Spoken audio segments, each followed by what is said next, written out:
The number one reason that students aren't successful in nursing school isn't because they're not smart or they can't handle the content. It's because no one teaches how to study. Here's the thing. People who get into nursing school generally have very high GPAs. Things just kind of come naturally to you in the educational setting in general. You probably didn't have to take home any kind of books and study while you were in high school. But then nursing school. I've not met a single person who hasn't struggled in nursing school. There's a mountain of information that has to be covered in a really short amount of time, and that doesn't even prepare you to be a nurse. That prepares you to take your NCLEX. That's it. You have to shift your mindset from actually trying to just memorize a bunch of facts to recognizing patterns and applying them to a patient or case scenario.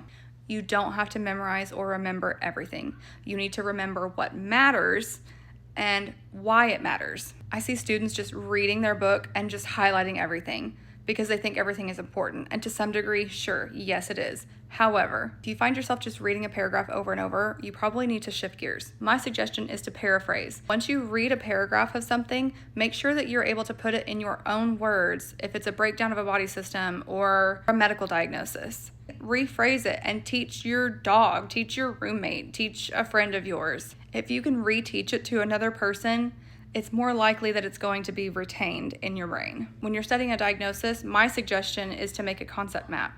Tell me what it is.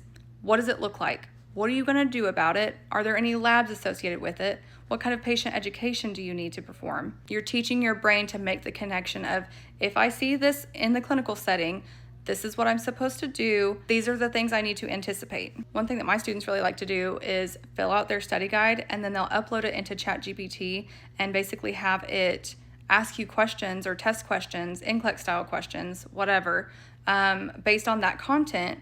And you can even set it to where it doesn't tell you the answer until you guess first. It's a really helpful study tool if you're using it properly. To get through nursing school, you have to be strategic, you have to plan it out, you have to know how you study well, how you retain information. That's the most important thing. If anybody has any other advice, drop it down below in a comment.